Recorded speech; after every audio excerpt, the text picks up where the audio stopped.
Hello everyone, study point RC पर आप सभी का स्वागत है। आज बात करेंगे इथिक्स के बारे में। आपको जो थ्योरी के रूप में मैं क्वेश्चन करा रहा था उसमें लगातार कमेंट आ रहे थे कि सर क्वेश्चन कराइए।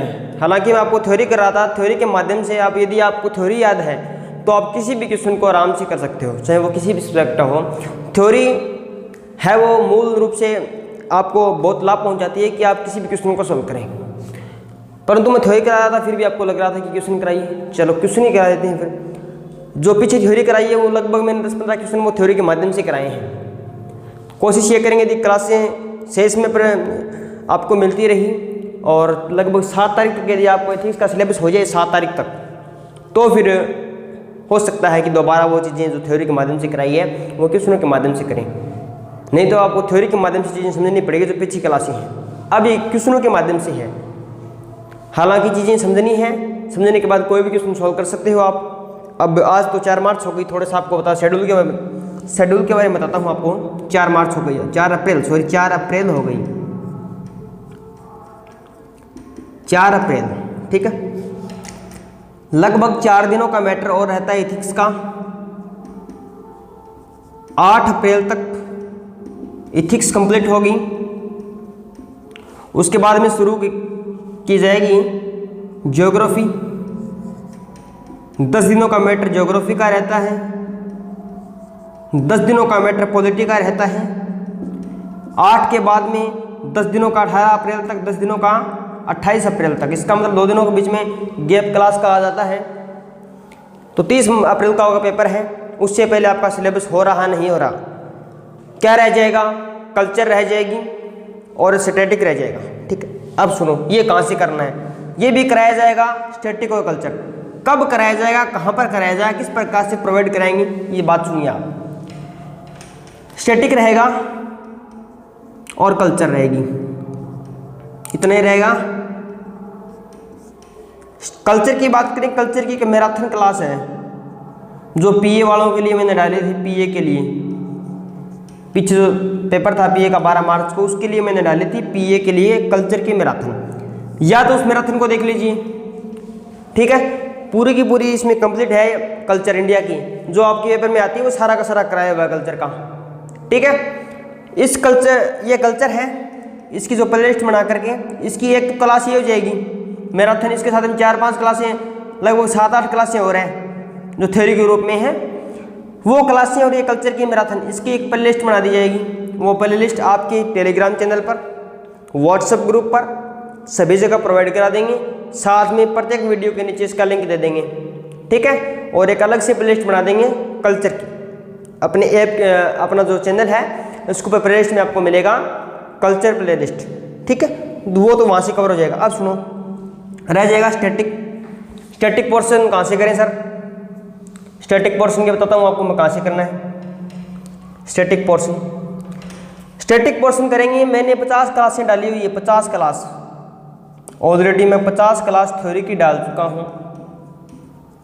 उसमें बहुत सारा मैंने स्टैटिक कराया है। साथ में 29 क्लासें मैंने प्रमोशन चालीसा की डाली हैं। किसकी डाली है? प्रमोशन चालीसा की। यदि आपको सिलेबस कंप्लीट करना है जनरल नॉलेज का, 1 महीने में सिलेबस कभी जीके का कंप्लीट होता नहीं, काफ़ी लंबा चौड़ा सिलेबस है। करेंगे क्या? 50 क्लासें मेरा थ्योरी की हैं, 29 क्लासें प्रमोशन चालीसा की हैं। प्रमोशन चालीसा की एवरेज क्लास जो टाइमिंग है वो 10 से 12 मिनट की है। लगभग माने तो 6 घंटे की क्लासें हैं प्रमोशन चालीसा की, 6 घंटे की 29 क्लासें। 50 क्लासें ये माने तो 8 मिनट की एक क्लास माने 400, लगभग 7 घंटे मान लो। 400 से ऊपर हो सकता है। 7 घंटे की तो आपको थ्योरी के रूप में है और लगभग 6 घंटे की है वो एमसीक्यू के रूप में है, वो प्रमोशन चालीसा है। इन क्लासों को आप आज से शुरू कर दीजिए देखना। प्ले लिस्ट बनी हुई है चैनल के ऊपर, आज से शुरू कर दीजिए देखना, वरना पीछे रह जाओगे। सब कुछ कराया गया है, प्ले लिस्ट तैयार है, कुछ भी छोड़ा नहीं गया है।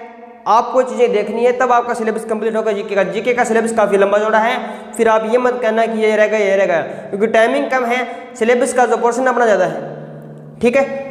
तो क्या करेंगे, ये क्लासें देखेंगे 50 थ्योरी की पीछे की। हालांकि मैं साथ साथ करा रहा हूँ, बहुत कुछ करा रहा हूँ, कोशिश ये कर रहा हूँ कि बहुत कुछ कंप्लीट करें। इथिक्स शुरू कराई है, इथिक्स पहले कराई नहीं गई थी इसलिए करा रहे हैं। इंडियन जो हिस्ट्री है वो कराई नहीं गई थी, वो कराई गई है। जो नहीं कराया गया वो पहले कराने का प्रयास है, जो कराया गया वो पढ़ा है ही, उसको देखने की जरूरत नहीं है, उसको तो कराने की जरूरत नहीं है। टाइमिंग रहा तो कराएंगे, क्योंकि ज्योग्राफी कराई गई फिर भी मैं इसके बाद में कराऊंगा, पॉलिटिक्स कराई गई फिर भी इसके बाद में कराऊंगा, कल्चर कितना बड़ा सिलेबस है, यदि कहोगी तो 1 घंटा की क्लास होगी, कभी करा देना चाहिए।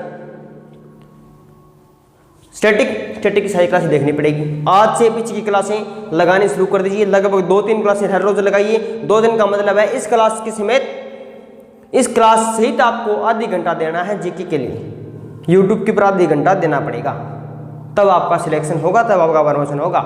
इस क्लास के सहित आपको पीछे की 2-3 क्लासें अटेंड डेली करनी होगी, इसीलिए आप प्रमोशन को पार कर पाएंगे।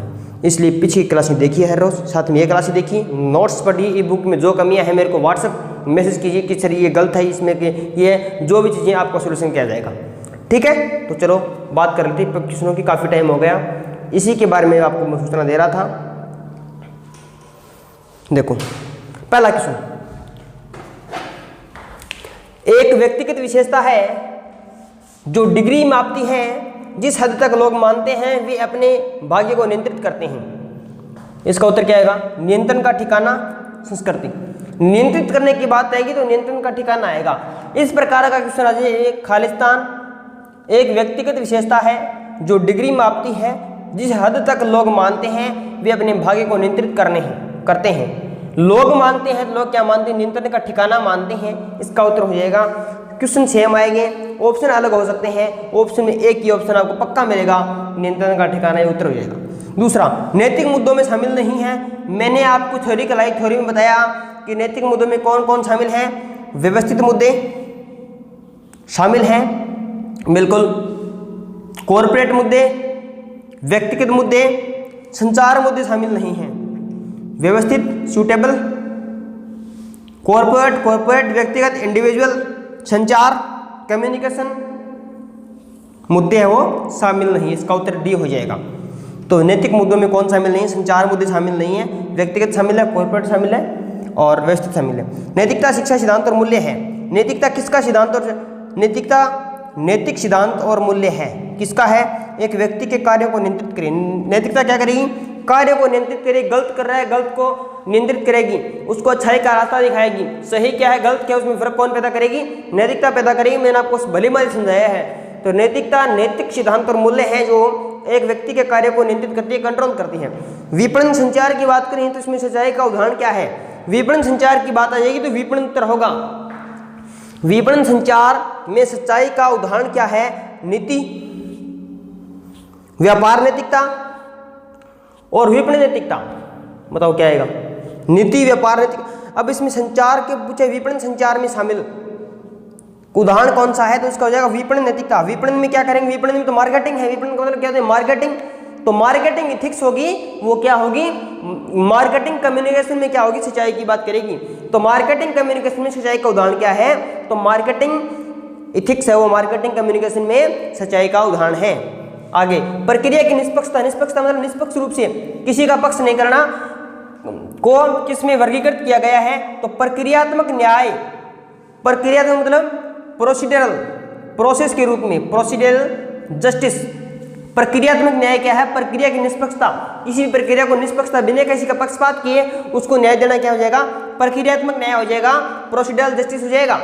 आगे बात करें, निर्णय के परिणाम। कोई भी निर्णय लिया उसका परिणाम क्या होगा? और परिणाम की न्याय की निष्पक्षता को अक्सर वर्गीकृत करते हैं, किसमें बांटते हैं? वितरणात्मक न्याय में, डिस्ट्रीब्यूटिव जस्टिस में बांटते हैं। निर्णय के परिणाम की न्याय और निष्पक्षता को अक्सर किसमें वर्गीकृत करते हैं? कोई भी निर्णय आया उसका परिणाम क्या होगा, न्याय किस प्रकार से दिया है, पक्षपात किया है नहीं किया है, अक्सर किसमें बांटते हैं? तो वितरात्मक, वितरित रूप में अलग अलग चीज़ों में बांटेंगे। निर्णय को अलग बांटेंगे, परिणाम को अलग, न्याय को अलग, पक्षपात को अलग बांटेंगे। तो क्या हो जाएगा? डिस्ट्रीब्यूटिव जस्टिस हो जाएगा, वितरात्मक न्याय। मानक जो तय करते हैं कि संगठन के कर्मचारियों को किस तरह का आचरण करना चाहिए, इथिक्स। सही गलत के बारे में कौन बताता है? तो मैंने बताया नैतिकता इथिक्स बताती है, नैतिक मूल्य बताती है, इथिक्स बताती हैं। तो मानक जो तय करते हैं, कौन तय करता है? इथिक्स तय करता है कि संगठन के कर्मचारियों को किस तरह का आचरण करना चाहिए। ठीक है, तो थैंक यू, मिलते हैं नेक्स्ट क्लास में।